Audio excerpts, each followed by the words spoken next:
Hey everyone, I'm here with Laurent Uhres. He's an interdisciplinarian. He has a background in technology, business, and even the arts. He's the Chief Innovation and Technology Officer at Webelian, and he's also the author of a book called Creative Convergence. On that topic, he will have a masterclass today at Kosminski University, but before that, we are going to have a little chat. So, Laurent, it's a pleasure to have you. Please tell us a bit about yourself. Well, David, thank you for having me. It's always a pleasure to discuss these topics, especially interdisciplinarity. It's something I'm very passionate about, and so thank you for having me here. You're correct. Yes, I'm a partner and a CTIO at Webelian. We are a digital engineering firm, so we help our clients on their journey to put digital assets within their business models, and now with AI it's even more important. Right. And we are really an engineering house, and in that aspect engineering and interdisciplinarity is something that is closely related, because you cannot engineer solutions without understanding the client's environment. And so we go beyond IT, and we understand how our clients work, how the industry work, how the industry talks. And I wrote a book about this topic a couple of years ago. And as you said, during my masterclass, I will pick some of the topics out of that. And the arts, I compose classical music. That's something I do on the side. I mostly do it for dance projects. So it's project-based mostly. Okay. Yeah. Well, so as you said yourself, your background is very diverse. Yes. Traveling through different disciplines. Yes. Was that something that happened organically, or was it intentional? No, it was never intentional. And so to answer the question simply, it is organical, in the sense that it is possibly related to my character traits. So my interest is all over the place. As I've always been like this since I'm a child. So it is what defines me. But I would say that at the beginning of my career, it was definitely not something that was helpful. Okay. Yeah, because often, even today, this is frowned upon, because it looks like you don't know what you want. Well, actually, on the contrary, you actually know exactly what you want, but it doesn't transpire to your environment, and definitely not to your managers. So you seem to be complicated to manage, right? So in very hierarchical situations, this doesn't really work. But you are who you are, and so you push through. And I think as soon as you realize that this is who you are, so the organical part, then it becomes intentional. Okay. Because like any trait of character, if you put it into the right situation, it becomes a positive trait of character. Like, a trait of character is neither positive nor negative. It is who you are. But if you put it at the surface of something positive, then this trait of character becomes something positive. So, whatever defines you, put it into a situation where it actually makes something positive, right? So from organic to then intentional, right? Okay. It is who I am, and that's why I do a master class on it, right? Yeah. That's just the result of it, right? Yeah. Okay. So it's less erratic at some point, right? You accept that part of it, and you're like, okay, now that's who I am. So now I'm going to structure that, right? This approach. Very interesting. Yeah. So were there any oppositions in your path towards that interdisciplinary approach? Were the people who wanted you to stay in one lane? Yeah, I often had that. I would say at uni it was a problem, university, because the university at the beginning of the 90s is not university as today, like Kosminski. It's not open, it's very closed, it's very ex cathedra. There's no dialogue that was established between students and professors. So I was called a lost bird by my professors, because I was all over the place, but never at the right place. Nevertheless, I had some professors who supported me. In my early career, it was difficult, but I was lucky to find myself mostly in companies that would be able to use that character trait. In the sense that, for example, when I worked in the automotive industry, I quickly went from software engineering to program management / system engineering, which is this integrative position that takes all engineers. We had 50 engineers on one problem, and then it is this position that makes people think together, right? Creates these coin networks, right? That we just heard about. And so yeah, I would say all in all, it's positive. But there are complicated sides at some point. Okay. I give you a simple example. When you change a job and they look at your CV and say you change your job every 2 years, do you know what you want? Yeah. Yes, change every year, every 2 years. Can you offer that to me? Right. Yeah. So, Yeah. So, and I was lucky at some point to find this kind of company that would say, yeah, okay, you've done your project. We'll put you on something completely different. Yeah. That's nice. That's nice. Yeah. Okay. Well, so since we're on the topic, Yeah. like both today's masterclass and also your book, Yeah. in them you talk about this idea that those disciplines that like Yeah. art, science, Yeah. engineering, they aren't as separate as we all might think. Yes. So for business students like Yes. me, Yes. who are often trained to specialize in one Yeah. way, why should we care that they can be merged together? Wow, that's my masterclass. No, but okay. Let me think about that. I think there are 4 ways to see it. I think. Okay. Yeah, the first way to see it is this is a human construct. In a sense, the way we categorize these things is because we are humans and we need to categorize to understand. That's not how nature works. That's just not the way it is. Nature is not a category or multiple categories. So if you want to understand the world around you, this doesn't work. Right? This is just a general question. If you are interested in understanding life, the world, maybe the universe, whatever it is you want to understand, then categories won't help you. Let me nuance this. Of course, categories or disciplines will help you to understand very specific points about the problem or the topic you're interested in, but it doesn't give you a full perspective on the topic. So that's my first point, is that nature is not the sum of its categories, and definitely not the sum of the categories humans have defined. The second point is so closer to us, the complexity of the problems we are facing today are no longer such problems that can be solved by single disciplines. And this has to do probably with the fact that all the knowledge that we can gather through this mechanistical, discipline-oriented silo approach has been exhausted. I mean, I'm not saying there's no more research to do. Yeah, of course, there's always research to do and very detailed research. But I think that the majority of the problems we were able to solve using a Newtonian, Cartesian, domain-driven approach, they have been solved. Right? We know how to make steam trains. We know how to make electricity. All these things have been solved. Maybe there are a few more problems that we can solve. Maybe some kind of it doesn't matter. But probably there are some. But now the remaining problems that we are facing, those that we have created ourselves, but also some others, maybe related to diseases like COVID, they are no longer problems that fall into the category of we can approach by a single discipline, because all of those problems we have already solved. They have been solved, right? Of course, there's some discoveries. I'm not saying we are done. I'm just saying this model has given everything that was possible. For the last 200 years, probably, we have extracted everything we could from the knowledge on the earth using that point of view. That's done. Now, if we want to do more or differently, we need to switch the way we need to work. So that's another reason. And then of the third reason, or the fourth probably, is that on a personal level. The third reason is on a personal level. It might be more interesting to know a lot about a lot.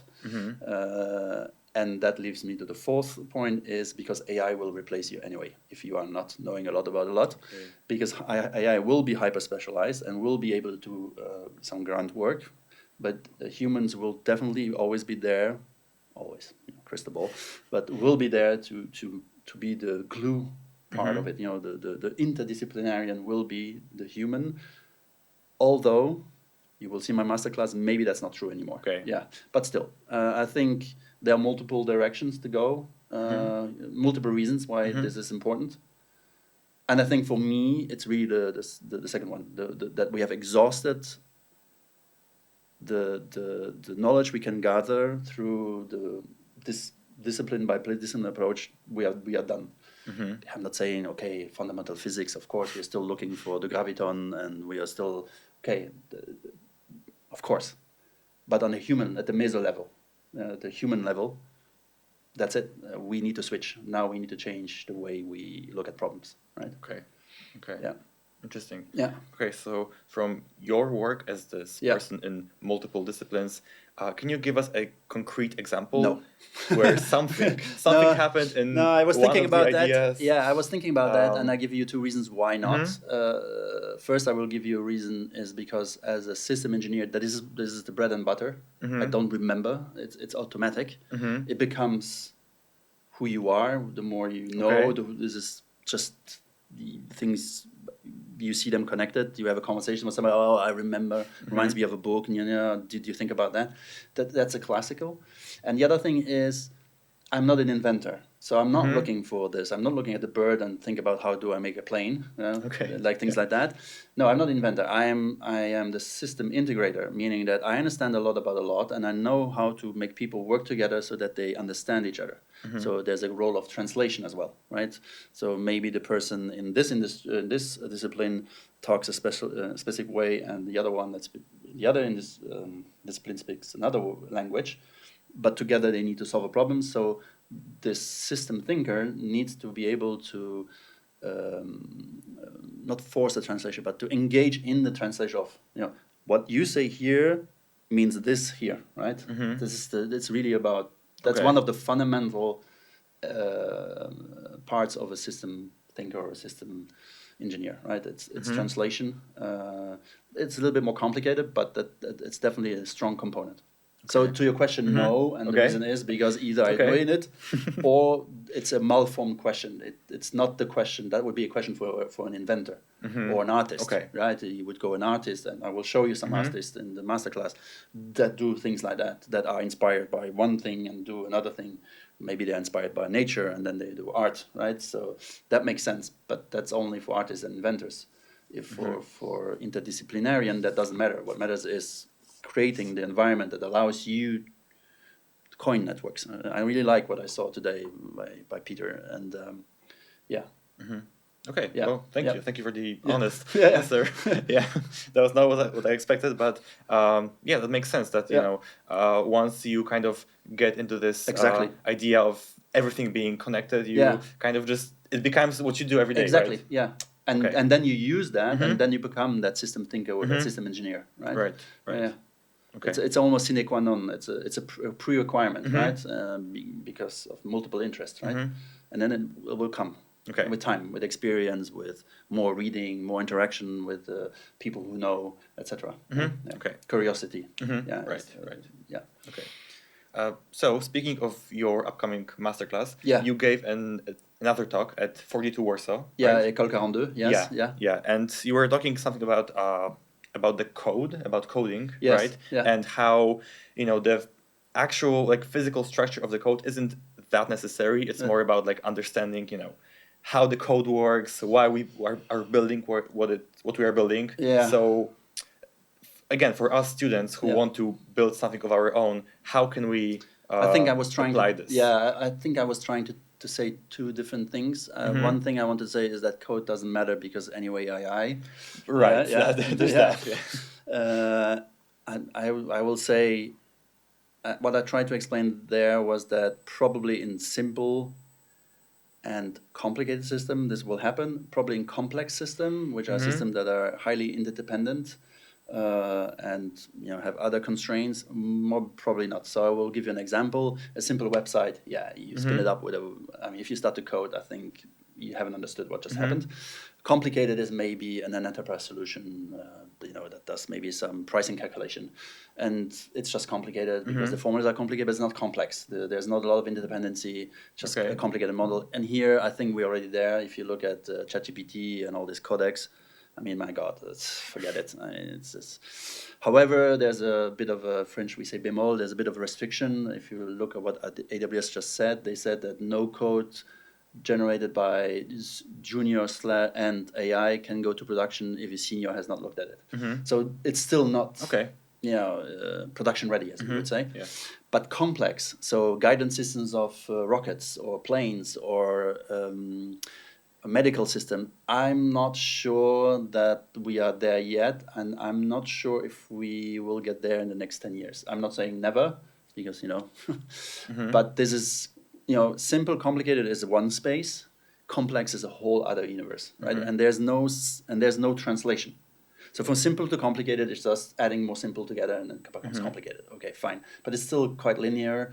It's it's just and you can still cut it into pieces. Conquer to divide, things like that, right? But complex is not that. Complex you cannot divide into pieces, because then the emergent property of the system disappear. And here, I don't think so. So that's my first argument I wanted to make. And the second argument I wanted to make was about beauty, because I think, this was during my talk, I was talking about system engineering, and I was talking about what are the good practices in system engineering. So, for example, don't, KISS, keep it simple, stupid, things like that. And my last principle was about beauty. And it was about if the system is not beautiful, so if the code is not beautiful, if it is not well structured, well balanced, that something is wrong. And that what I was trying to say is that there's always a component of beauty in our engineering and our architecture, in the things we build, and we feel it with it comes with experience. If you're a highly experienced architect, a highly experienced IT coder, you can look at things afar.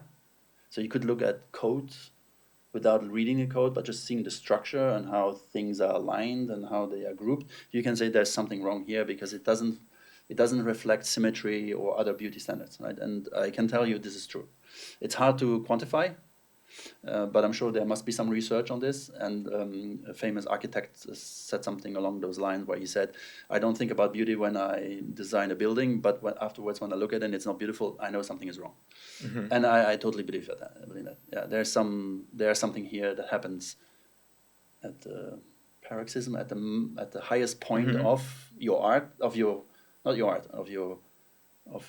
craft. Sorry, at the highest point of your craft, there's art returns, and you go like, okay, this is correct or this is not correct. Yeah, that's what I wanted to say about code. Right? It's becoming irrelevant, but if you still need to code, make it beautiful. Make sure it's beautiful.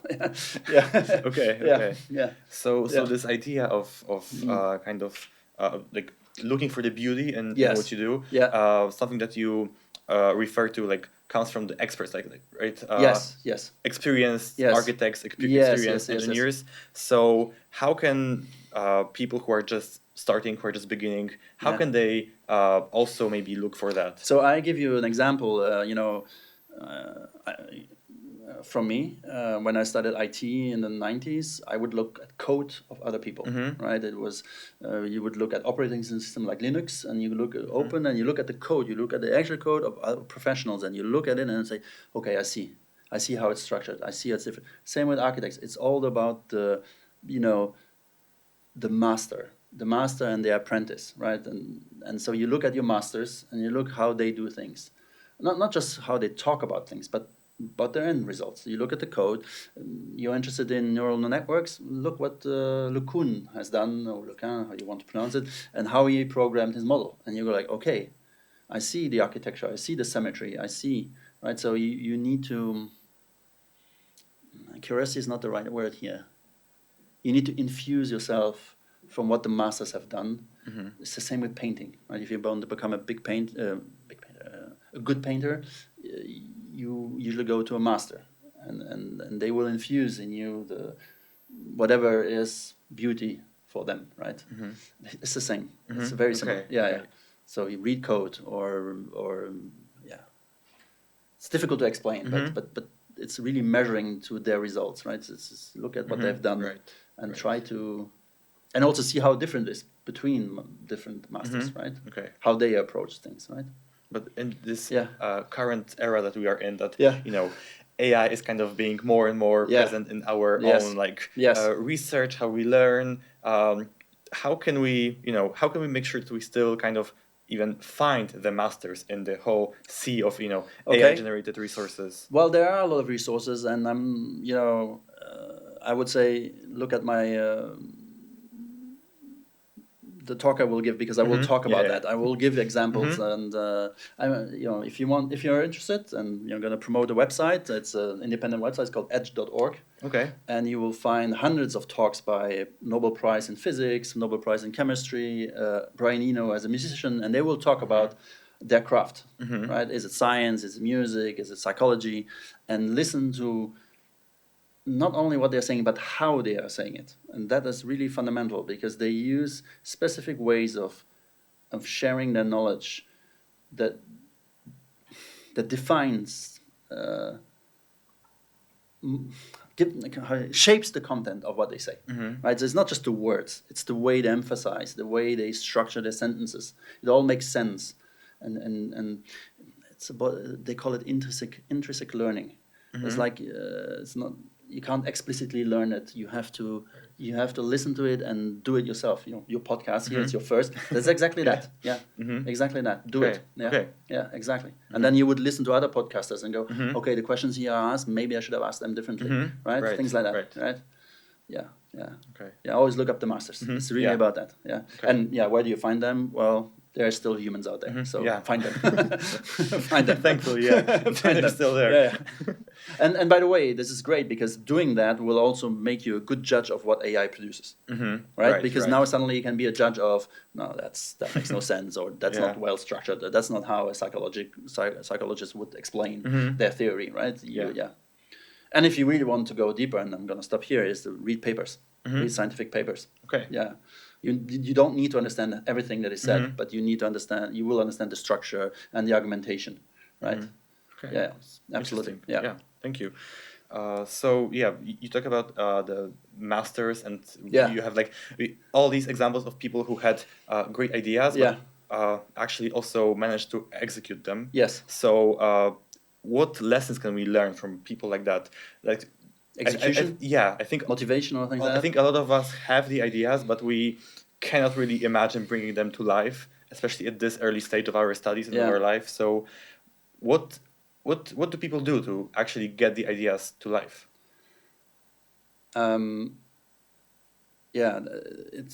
would call it creative tension between what you imagine the world can be, not the world in the general, but the world. Free software foundation didn't exist, and the people behind it had a vision about the world of free software. Other people, we talked about the web. Right? And what about thing? And so the person that was behind it had a vision, right? Where this could go and why this is necessary. And then the tension is, this is status quo, and it's far away from where we should be. And the driver is this tension. It's not motivation. We all are motivated. We can all be disciplined, but the discipline to do what? Every day doing 10 push-ups doesn't help you go in any direction, but you're still disciplined. So you need to find that ultimate view of how you would like the world to be. And again, world is a big word to say a specific topic you're interested in. And to find that creative tension by saying, I'm frustrated by what I see today, and I want it to be there, and I'll do anything to go there. Right? Nothing in the way will hamper me from going there, and that's the creative tension. It's stronger than motivation. It's stronger than discipline, because it has an objective. Motivation and discipline don't have an objective. They are definitely components of this. You need to motivate yourself when you really don't want to work. You need to be disciplined. I need to get up 6 o'clock in the morning to get there. But these are just components of this creative tension. I think what really makes the difference of people, I'm not going to give any names, but anybody who has done huge in the world, is because they had a vision of the world, right? Oracle, the best database in the world. Apple, the best hardware platform for the best software. Things like that. They all had very strong visions. Maybe at some point they were even a bit bullish about it, going over people, right? But and that was the creative tension. They were here and they wanted to be there. They wanted an iPod and it needed to be white. And you know how often he asked for the white color? It was 50 times, right? He sent them back saying, that's not the white I want. Because what he saw here was an ultra-wide, beautiful device. And nothing, whatever they proposed, was good enough. It would ever be good enough. it needed to be what he envisioned. So that's the creative tension. That is really, I think, fundamental. It's more than any of the other components. If you don't have the creative tension, then your motivation or your discipline, it's good, but it doesn't lead you anywhere, right? So find a vision of the world you want to see, whatever that is, right? And it will drive you to get there. Yeah. Vision of the world that we want to have. Yeah, by but our world, actions, again, world is the big word. It could be, it could be you like these watches, but you want and you want to be a Polish watch, made in Poland, and you want it to be okay. That's your vision. It's like vision. it's like the Polish electric car. You know, what's it called? Electromobility Poland. They have a vision, very strong vision, right? And they push it, right? Or Tesla. He pushed it, right? It doesn't matter. He had a vision of electric car for everyone. Okay, let's do it, right? Okay. Doesn't matter who is in my way. I'll get there. I'll do anything to get there, right? Okay. Yeah. So speaking of students who want to kind of accelerate their careers, their visions, they go to universities, right? Yes. And universities can have a role that kind of like accelerates or maybe inhibits the growth of students in this interdisciplinary new way that we are living in. So from the university perspective, what can they do, the schools, to support us? I think this is excellent. This is exactly but this is exactly that, and this kind of master classes and bringing people from the outside world with their perspective and maybe with their energy is exactly what you need. Maybe there's more interdisciplinarity that could be done. I don't know, but maybe there's some opportunity there. Maybe there's something about this creative tension that could be talked about. And let's sit down and what is yours, David? Right? Let's explore. Maybe you need a mentor. Maybe mentoring is something we do at Koźmiński.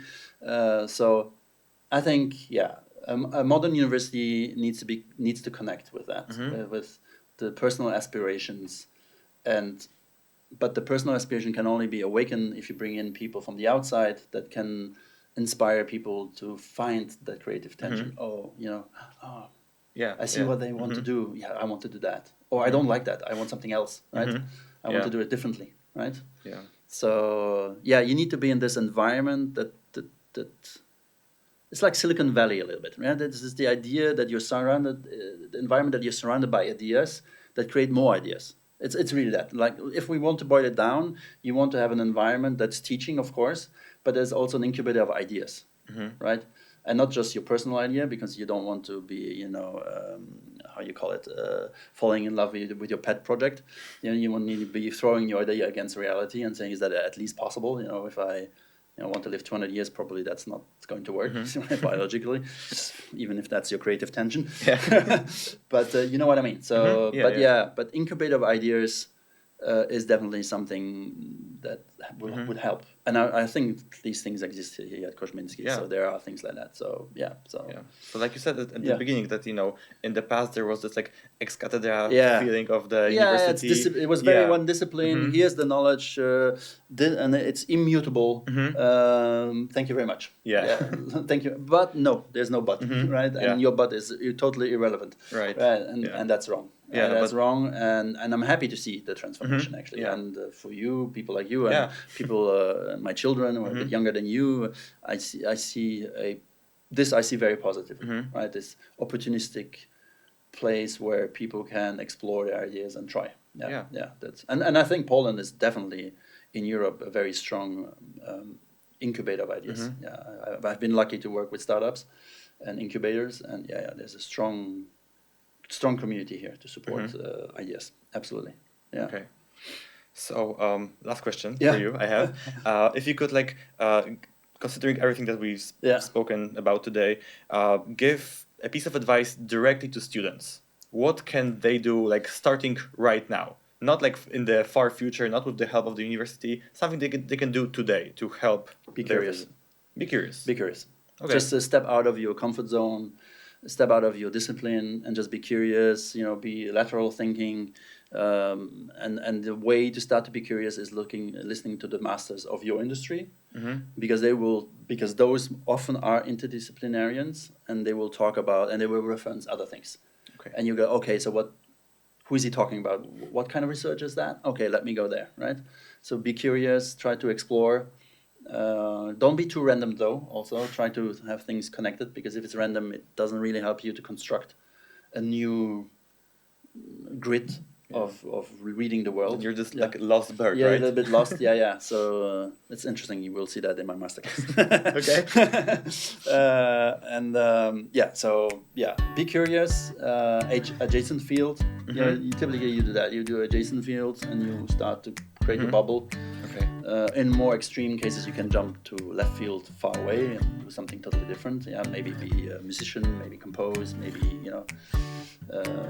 working in a band was a thing to make people happy, and But it's be curious. Okay. Yeah, it's fundamental. Yeah. Okay. Yeah. So thank you very much, and Well, I'm David, really thank looking you. forward to the class. It was a pleasure. Yeah. Thank you so much. Thanks a lot. Yeah, thanks. Yeah.